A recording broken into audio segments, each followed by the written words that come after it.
out just recently that God is a black woman. Yes, and I've talked to her. She told me to tell you she's pissed. It's your fault. But she also told me that the world needs to be mothered. We need a national mom. We do. Where we need somebody to just take over, somebody just walk into Congress and just stand there and make everybody shut up and feel guilty.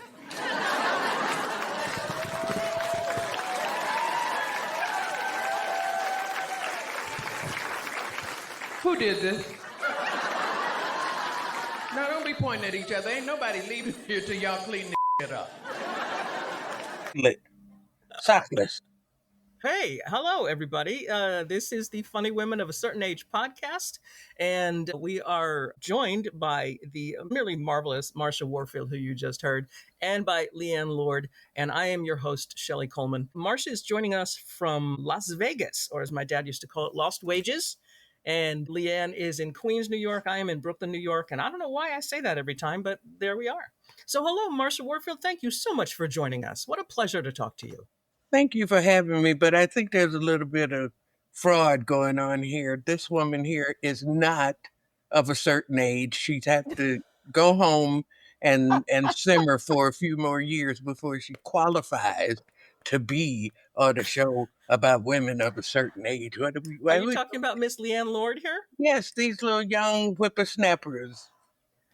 Well, I'm sorry, but she was on the Funny Women of a Certain Age Showtime special with you. With you, yes, ma'am. Yes, ma'am. And I felt the same way then too.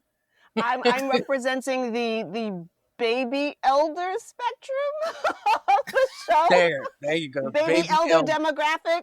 You need a T-shirt that says "Baby Elder." Oh man, I am writing that down right now. Yeah, it's got a time limit on it though. It sure does.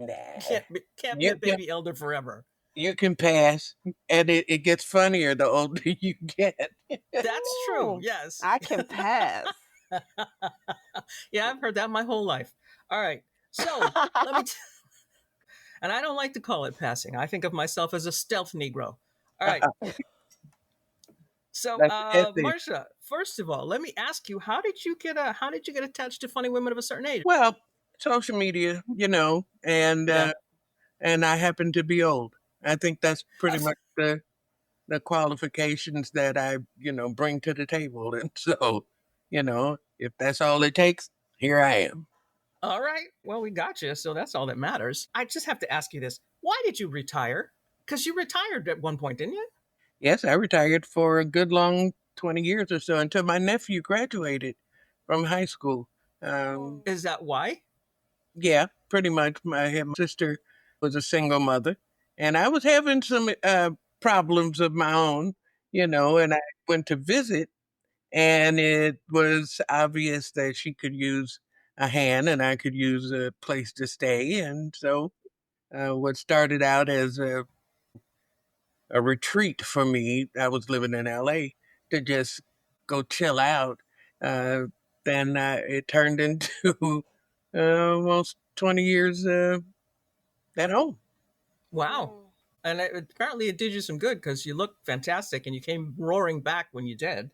Well, thank you. But it wasn't easy, I when I decided to retire, this business is weird. If they don't see you, no harm, no foul. People disappear out of this business all the time. Nobody comes looking for you. You're just not around. But if you keep reminding them, hey, I'm not around, I'm not working, people who do stuff. I cut all my ties. I just left show business alone. No, I didn't talk to anybody in the business for quite a long time. So I was brand new. Well, that must have been a different kind of hell, starting all over again. Well, it seemed to me that's the only way to do it.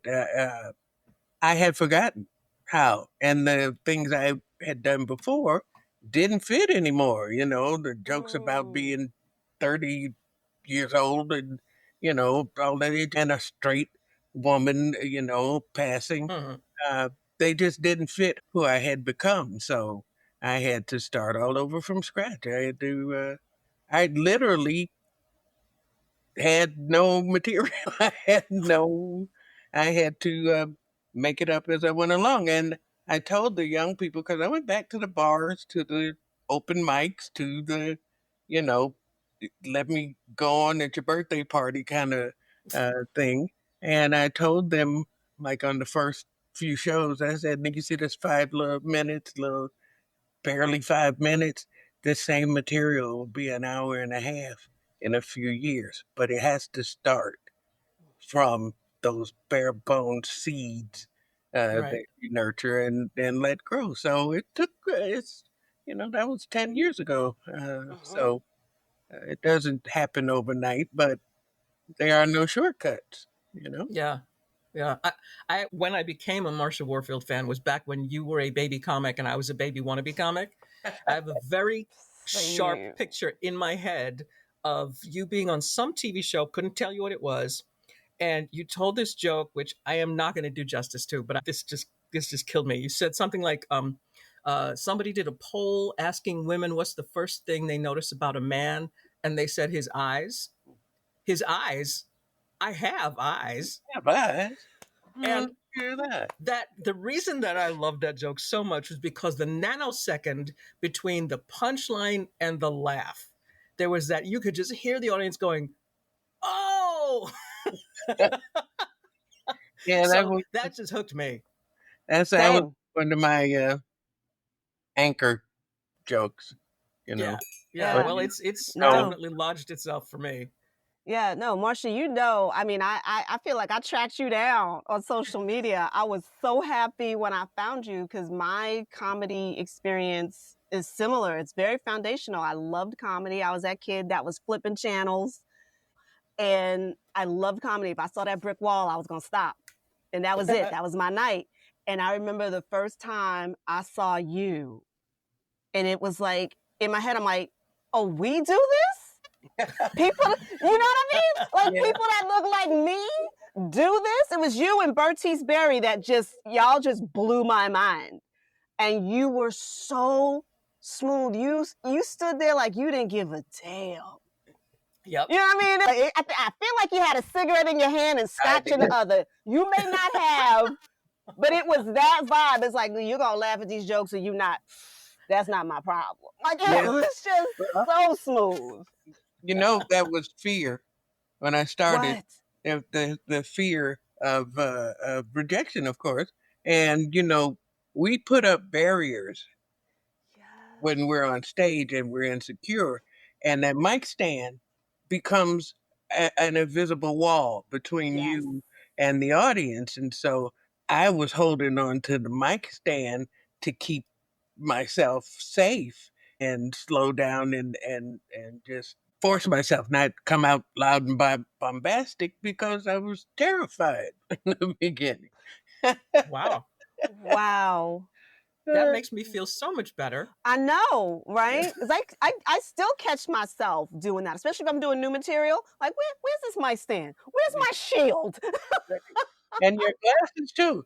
When you get to the point where for me, when I'm really comfortable, I can take them off and be naked face and don't have anything to hide behind. It's amazing how we psychologically think we're hiding.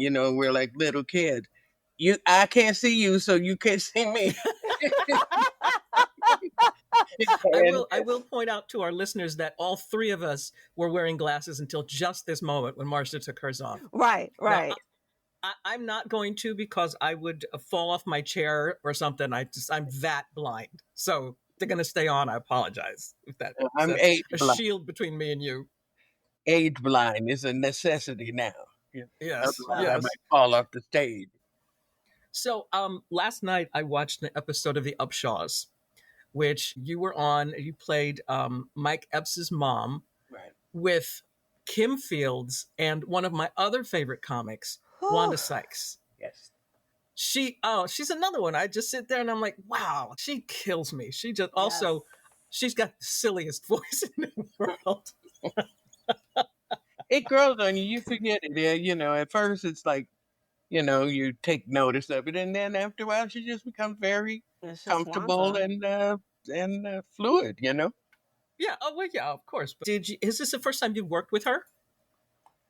Well, when I came back, Wanda was one of the first people to offer me a helping hand. And so I got to do some work with her. When I first went back to LA to start doing stand up, I did she had a open mic or a regular workout room somewhere. And I went and did that. And then she asked me to do her Just for Laughs show. Hmm. Oh right, yeah. Uh, you know, Other things would come up that she always reached out to me for. So I've been very grateful for her help. And so when she did the Outstanding special, which was huge for Netflix, is a joke, I got to be involved in that.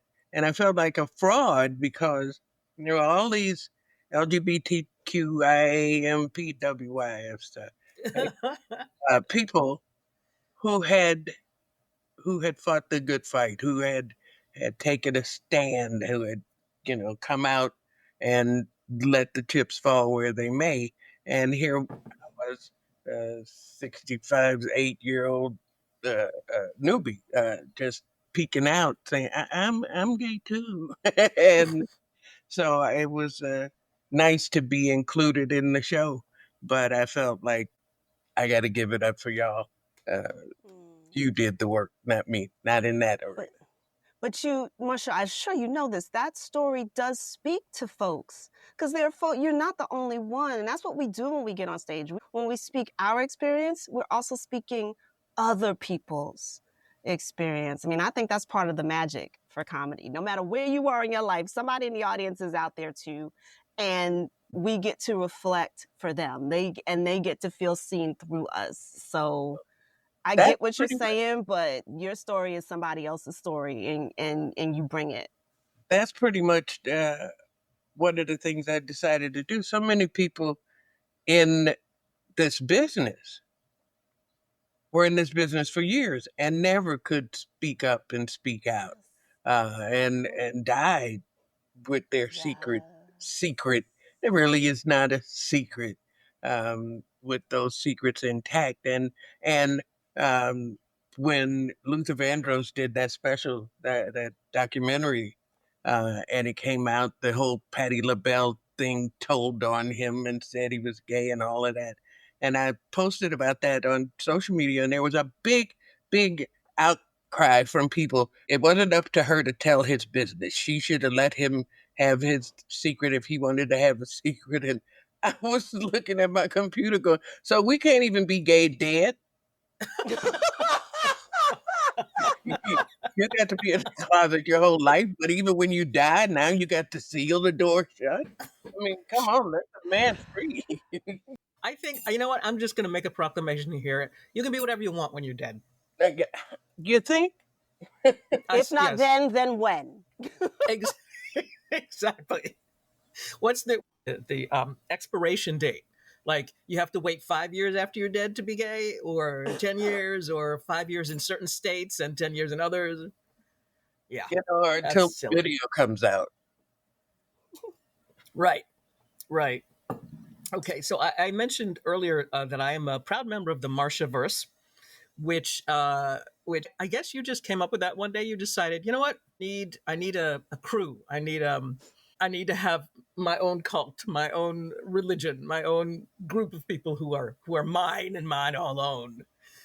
Well, it's like looking at this whole thing, and our whole society is geared to a, a small segment of that society, and everything rules from that. If you're a white male, this is a good system for you, and I can Right. understand why you wouldn't want to change it.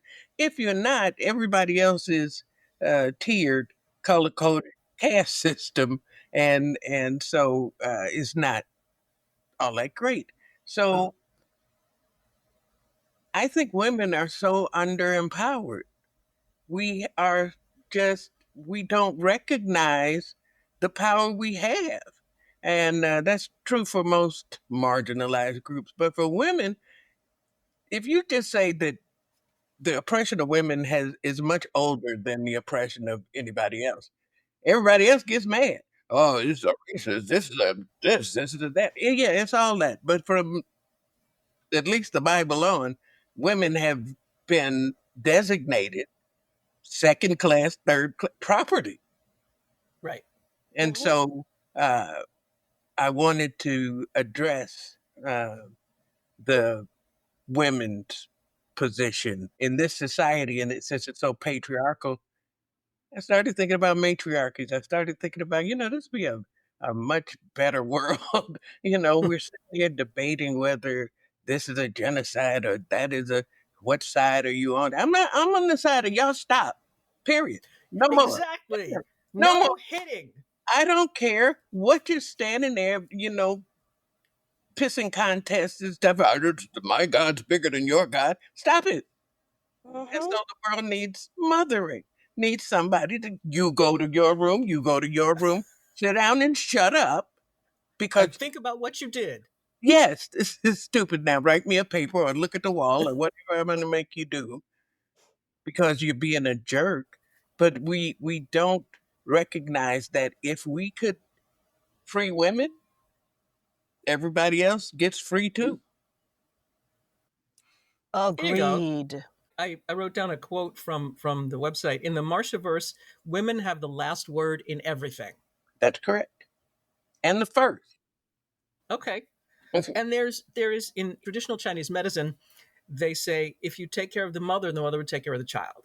Yes. So when you're treating something in Chinese medicine, you treat the mother issue first, and that takes care of the child. So you are not alone in this. That matriarchal idea goes back many, many, many, many centuries. I get, Yes. And then men show up and go, no. Yeah. No, you shut up. You're not special. And really, I don't think men should be in charge of much of anything. I think they need No. somebody to tell. And we pretend like they know how to give orders and be in charge, and they don't. They spend most of their lives taking orders. There are far more privates than there are captains because men take orders at work, everywhere. So why they should automatically be in charge of me, I never could figure that out. I think we have a very long history of confusing physical strength with leadership. And so men think, oh, we're man strong, we can do it. It's like, no, well, honey, elephants are stronger than you. The bear is stronger than you. And then I really feel, and I'm probably going to take a little heat for this, men have too much free time. If you had to get somebody to school, help somebody with their homework, and get the groceries, and by the way, and get grandma and grandpa to the doctor's appointment, you don't have no time for war. Yeah, like who's gonna clean up all these IEDs? Who's gonna clean up all these planted bombs? Like somebody's gonna clean that up. So maybe we shouldn't do it because they don't clean up after themselves. And I'm not religious, and the Baha'i faith is something I read is one of their quotes that the relationship between men and women are like the wings of a bird. A bird can't fly with just one wing. Both wings are needed equally to fly. And if we could just get there, how high could we soar? Yep. Wow. Thank you for coming to my TED Talk. Somebody needs to hear that, remember? That is my testimony. Okay, well, you know what? Preach. If you need to preach, please preach. Which brings us to Shiology. Shiology. Marsha, were you raised in the church? Well, I had a unique experience. My mother was of the mindset that you had to go to church. Didn't matter what church, you just had to go to church. And my sister, who was 2 years younger than me, we had to go to church together. So we started going to neighborhood churches, and my sister liked the Catholic Church because it was only an hour. That is the best reason I've ever heard for choosing a religion. What time is it? Gotta get out of here. The game is on. I thought, like Richard Pryor said, it was a creepy place. They got that freaky water and freaky. There were so many rules: stand up, sit down, turn around, jump. It just was too dark and quiet. And they all, I'm from Chicago, so they all talked with, this nasal. And God said unto the Corinthians, be, and I would just lose it. So then when I went to the Baptist church, and now this is the height of the civil rights movement. I'm talking Oof. 1965, 64. Um, I liked the energy. I liked the camaraderie. I like to see people dressed up and being nice to each other, at least in public. And the smell of the church, just everything. I loved the music. So I wanted to go. So we would alternate. I Wow. had to go to Catholic church one Sunday, and then we'd go to the Baptist church. And we did that until one day, I don't know what happened to me. I was 13, and I decided I was going to get baptized. Now, my parents didn't go to church with me. They sent us to church with a quarter and some tissues in your purse. And so they sent us to church. And for some reason, when the pastor said the doors are open, I got up and went down and said, I want to join. And I got baptized and stayed pretty much. If you see me on shows that I did back in the day, I have a crucifix on. I was a crucifix wearing Christmas and Easter Christian. And then when I stopped doing stand up, I had time, and my mother had just passed away. And I said, people hate because I'm gay, and they say they hate me because of this book. And so I opened it and I started to read. I read it from in the beginning to, you know, Amen. yeah. And when I got through reading it, I wasn't a Christian anymore. Okay. Yeah. Mm-hmm. Yeah. I had a yeah, it's kind of a similar thing. When I was in college, I took a lot of religion classes because I thought I was having a conversion or something, but it wasn't. It was more of a headache. And I took a class that was taught by a Baptist preacher. It was history and literature of religion, and I remember him saying at the beginning of the term, now, yes, I am a Southern Baptist preacher. I am teaching you history and literature in this class. However, if you want to stay afterwards, I will preach you a fire and brimstone sermon that you will never forget. But I didn't stay after. So I was reading the books and I went, oh, wait a second. This book was written by men. Oh, and so everything sort of shifted in my mind. So yeah, I just read. See, we should Mm-hmm. never have been taught to read. Okay, there you go. I get it. I get why they said we shouldn't. You start reading, you start having questions, and that they don't want the question. Yeah, start thinking. Ooh, bad. Don't think. That's why I like the internet. So there's no more I don't know. There's no more I don't know. Why don't you know? What do you mean you don't know? You got a device in your hand that'll tell you whatever you want. What do you mean you don't know?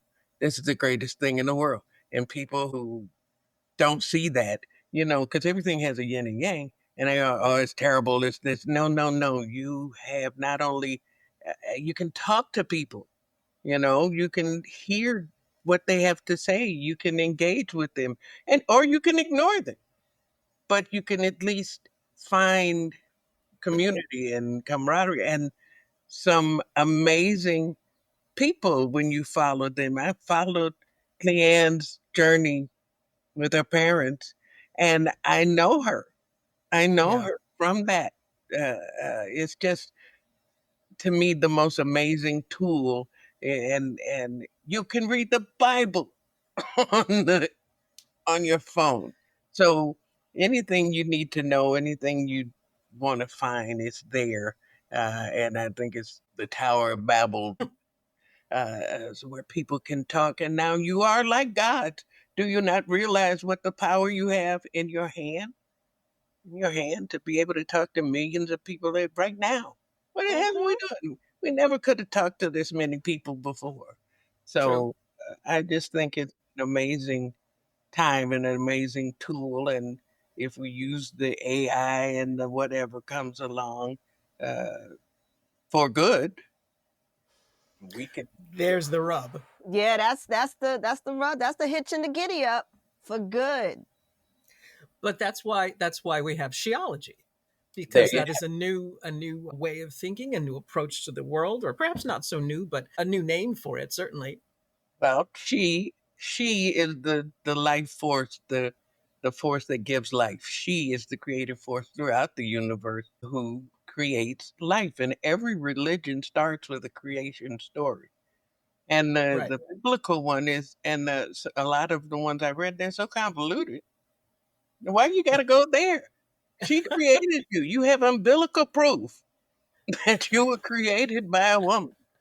That you brought you from spirit to flesh, right? And it's the image we have of who will guide us through back to spirit. I mean, it just seems so natural to me, and that that we are all she, then we are all divine. And women hold the key to life. Makes perfect sense to me, and that's what That's too much. theology. That's too much for some men. I mean, they get it twisted from the jump. It's like, okay, so if Eve was created from Adam's rib, Eve is still superior. How is you're never gonna say my iPhone 10 is as good as the iPhone 16. It's always the latest and the last model that's better, but y'all gonna go back and say the 4, okay. Yeah. Okay. No, and man is short for woman. You know, man is derived from the woman is the what you come out of, and so I'm still stuck on umbilical proof. I like I that. I think know, right? that's coming up next time I get sued. Ladies and gentlemen, I have umbilical Umbilical proof. there you proof. have it. I mean, what other evidence is that strong? Yeah. Yeah, you know, there's no just arbitrary ritual like kind of circumcision to be a religious practice. That's kind of weird. Uh, but there's a cutting ritual for women that the circumcision approximates. Mhm. What are you going to give for your creator when women give umbilical life, and that has to be cut? So I think I saw a lot of parallels when I read the Bible of how, oh, we took that power and put it over here. That's a woman's power. Give it back. Listen, that's Go to your room and think about what you did. Yeah. those are the folks that take credit at the job, and it's like, well, wait, no, Steve, you didn't do No, and we're backward. And if we just reverse it, I think everything would just fall into place. If women just decided to stomp their feet and actually do what we're always accused of, rock our necks, tell people what's going to happen, and just stand on that, I think we'd have a lot more balance in the world. But when I went to the Wright that. Museum, because I love African American history museum, I went to the Wright Museum in Detroit, and they have a display where you go through the Middle Passage from West Africa to this country, and they tell you what it was like at every step. And Mm. one of the things they say show the king in his empire, and he's surrounded by his henchmen and blah blah blah. And the king has absolute power. He is the last word on everything. No one can defy the king except his mother. He is they pointed out he is the ultimate power.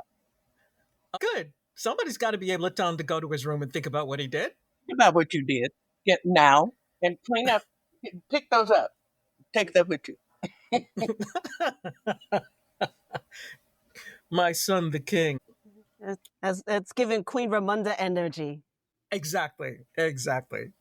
So I was watching an episode of Midnight in the Marshaverse, and you were talking about the continuing value of old people. And since this is funny women of a certain age, can we get into that a little bit? And also coming back into comedy as an older person. I'm not going to say an old person. Yeah, I'm Uh, old. Yeah, I'm all old. right, it's coming back into comedy as an old person, as an Yeah, old broad. yeah. Um, the value of older comics, I mean, specifically women, but also older men, to younger comics. That's kind of hard because I mostly am around young white guys, which gets tiresome after a while in shows and mics and whatnot. It's hard to remember that there is value in being an older comic because I tell you honestly, I can go a full week without understanding a single cultural reference. But I say Google because I will throw in cultural references because they immediately take you to the time I want you to be in.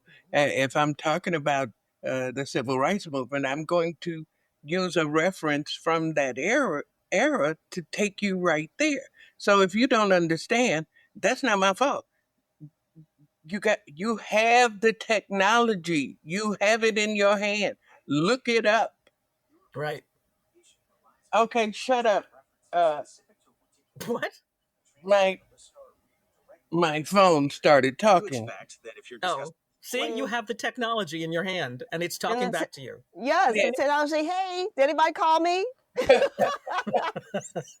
Technology has entered the chat. you know?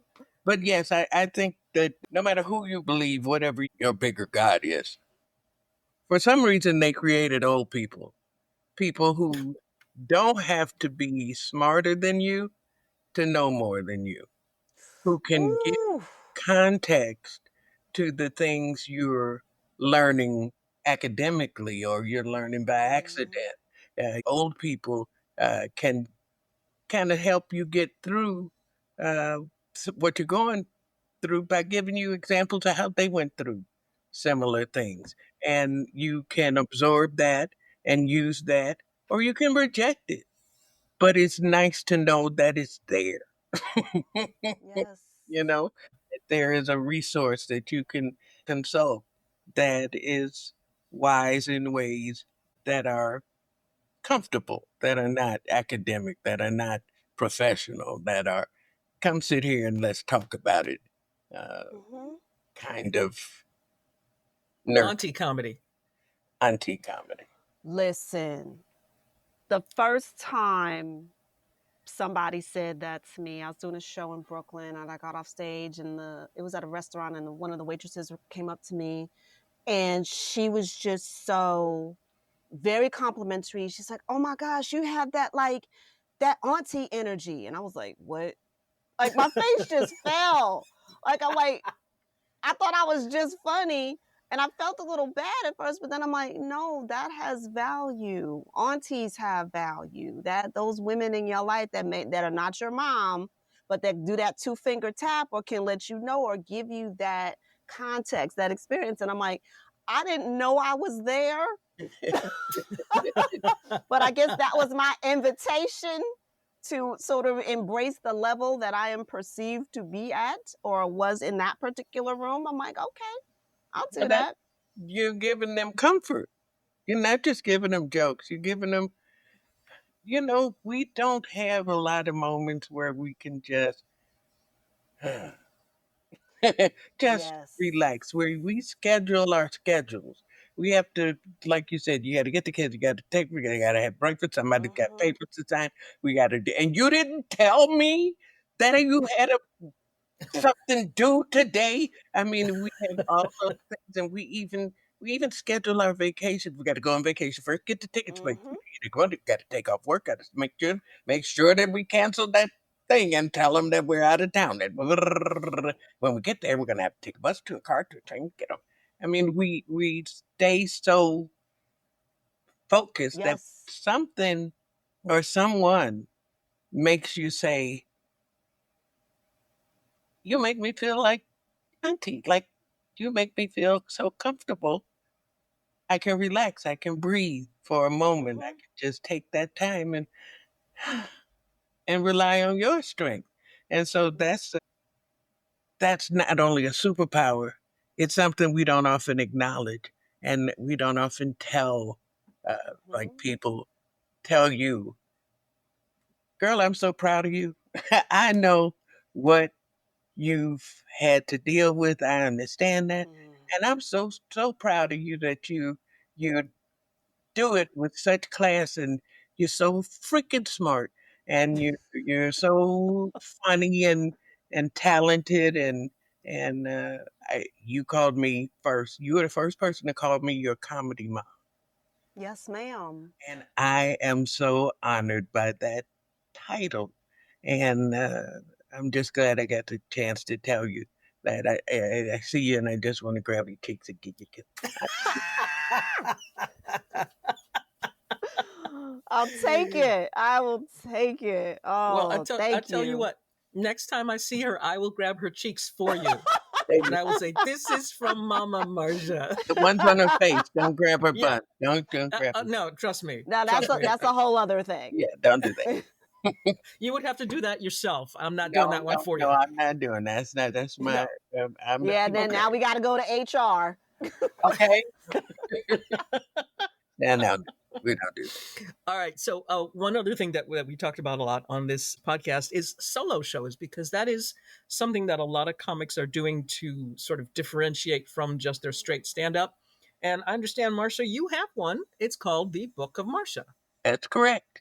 Uh, People were saying, "Oh, you have a story. You need to write your story." And I'm like, I'm not a writer. I'm a stand-up. I'm going to tell my story the way I'm most comfortable, and so I tell my story in this one-woman show. That's the book of me. I created a world that's comfortable for me, the Marshaverse, and I got the idea that people were doing the metaverse, the Bobverse, the geology verse, whatever the heck. I can make my own world. I can create that too. So I created the Marshaverse so that everybody understands this is my worldview. This is, not necessarily going to be yours. But from where I sit, these are the things that make my world go round: the empowerment of women, the empowerment of Black people, the personhood of children, the equality of sexes.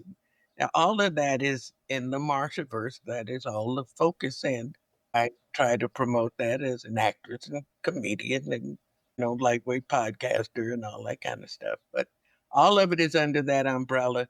And the Book of Marsha is the story of my life and the Bible of my geology. And are you performing that on an ongoing basis? Do you have a residency somewhere that people can come and see it? It's in flux right now. We're working on that. Yeah. But I have managed to mount it a few times, yeah, but we have video and audio and all that kind of stuff, and it's Oh, so it's a multi-sensory event, huh? yes, yes. It starts with a video and ends with a video.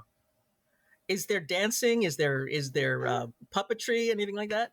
It's allowed, but we don't have designated dance moves. But I see. you know, we do have a theme song though, so and it's kind of catchy. You can do a two-step to it. Okay. Okay. Good. So people should just follow you on your website and on all your social media to find out when that's going to be up and running, if it's going to be up and running, or if you go in a different direction. Where it's going to be. But yes, I like the idea of uh, my show, and I wanted to do that when I first started coming back. That I wanted to build a one-woman show and take the stage from hello to good night because it is all about me. Of course. Of course. Leighann and I are just kind of props here, just holding you up on either side. I'm gonna shut up, I'm just happy to be in my square or my rectangle. It's a rectangle. Yeah. I'm the center square. Exactly. If we just had 6 more people, we could do Hollywood Squares, but it wouldn't be Hollywood; it'd be Las Vegas and New York Right. City. And can you really do Hollywood Squares without Paul Lynn? Well, I'd have to go back in the closet. Oh, wait a minute. He's been dead for a long time. So is he Yes, he officially gay is. now, or what? I've lost track. I guess so. I think he's out. Okay. As in, there's not even a door on the closet for Paul. It had a glass door then. Yes, it sure did.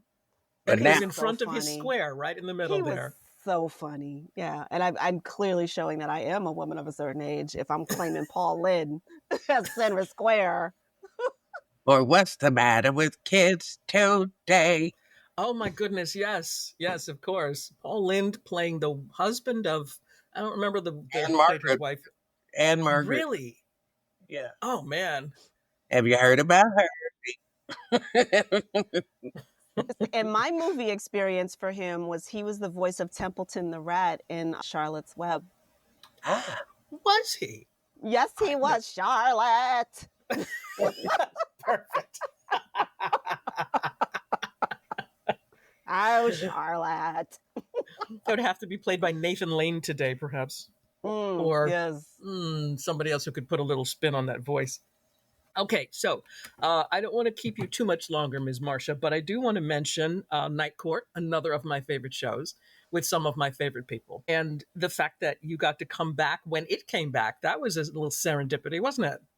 it was totally unexpected when they picked the show up, and everybody was like, "You're not. If they don't have you in it, I'm not watching it." Oh, jeez. No, and let them do what they're going to do. I have no expectations that I'll be involved in a reboot that's taking a whole different direction. Let that show have its own way, and I was pretty vocal about it, And so when I got the call that they wanted me to be on the show, I was surprised and grateful and happy. Any opportunity to work with John, I was going to jump at. And then meeting everybody with the show, and they were also so nice and accommodating, and I was very gratified and happy to be involved. And so I got to be on the season finale in 3 seasons. In the 3 seasons, I was on the season finale, and for 2 of them, I think I was in the beginning, in the first half. Uh-huh. 2 episodes per season, except the first. Well, since you are also the upper ghetto godmother of comedy, you have so many titles, Marsha. It is exhausting. I know. But How you think I feel carrying around all the damn titles on my back? Heavy lies the head that wears the crown, madam. See? but since you are the upper ghetto godmother of comedy, I wonder if I could ask you, as the comedy godmother, to grant me a wish. Oh, I'll do what I can. Okay. Can you get John Larroquette to read me a bedtime story? I just love that silky baritone, man. Oh man, he doesn't have to come out to my house or nothing. I just want to hear that voice. I've tried to get him to, and he is a very learned man. He reads vociferously, voluminously. He reads a lot. A lot, yes. He's a bibliophile. He loves Ooh. We call that nowadays suspicious behavior. Ooh, but he's very, he's a warm, fuzzy bear. He and his persona is very bombastic, but he gives good hugs. So You know what? I'm not even asking for a hug. Just the voice. Just an oral. I mean, AURAL hug. yeah, I'm not touching that. I'm not touching. Good. It's probably wise. But I am glad you spelled it out. Yeah. Yeah. So Well, as I was saying it, I thought, oh no, let's not. belongs on a T-shirt too. Oral hug. Don't put my name on that. Okay. Well, Marsha Warfield, it has been nothing but a joy to talk to you. Thanks very much for taking some time to hang out with me and Leighann. And you are all over the internet. So anybody who wants to find out anything about her, just look up Marsha Warfield. Google. They should pay me. Google. It's your friend. Yeah, exactly. I love you, and I love you too now. But I love you and all so much. I just want to see more of you. We need to do some shows and talk. Ma'am, I've been wanting to work from you from the first time I reached out to you. So yes, maybe we can get Soul Train back on, and we can both do Soul Train. Oh, I'm Wait a minute, ready. Soul I got Train? I What? got my fan. I'm ready to do boots on the ground. I Okay. am so ready. Wait a minute. Soul Train? What's happening with Soul Train? Well, I did Soul Train very early on. Don Cornelius liked me, and Mhm. when I first got to Los Angeles in 1976, he booked me on the show two or three, four, something like that, times, and I got to do Soul Train. I got to do the Soul Train Awards and his Soul Train Comedy Awards and all Oh, kinds wow. of stuff. So do Soul Train together it's a warm and fuzzy for me. Oh. I'll Well, take it. I guess I should probably tell you if Leighann and you are doing Soul Train, I'm coming. You know, whether I'm invited or I'm coming. The more the Just you're merrier. gonna have to Come kick on, me out. come on. And I don't know if you know, but Soul Train, Don Cornelius was very equitable. He fed everybody the same lunch, which was a two-piece from KFC. Uh, he ordered early in the day and kept in a closet until he called lunch. And then when he called lunch, everybody would run, get their two piece. And if you wanted soda, you had to use the soda machine. He didn't provide soda. And he did that for everybody. I did the show once when Diana Ross was on the show. And I think I heard screaming from, what the hell is this? You can't give Diana Ross a two-piece. Like, Yeah, Yeah, Miss Ross did wow. not care to use the soda machine. no, she did not, and did not care to eat cold KFC. But that's my Soul Train story. You know what? It's better than mine. I don't have a Soul Train story is why it's better than mine. Except I used to watch it, if that makes a difference. Well, I enjoyed being on it, and I was one of a handful of comedians that he gave a spot to. So I'm very grateful for that. Okay. Well, thank you, Don Cornelius, in absentia. Thank you, Paul Lind, posthumously. Thank you, Marsha Warfield, right now and Right forever. now. Thank you, Leighann Lord, as usual, for hanging out. And I am going to post links to everything I can think of. Well, This thank you. podcast will be available on Substack and Spotify and YouTube. And this is the Funny Women of a Certain Age podcast. I want to say thanks again to Marsha Warfield and Leighann Lord. And this is your host, Shelley Colman, saying goodbye, everybody. Everybody say bye. Bye. Bye.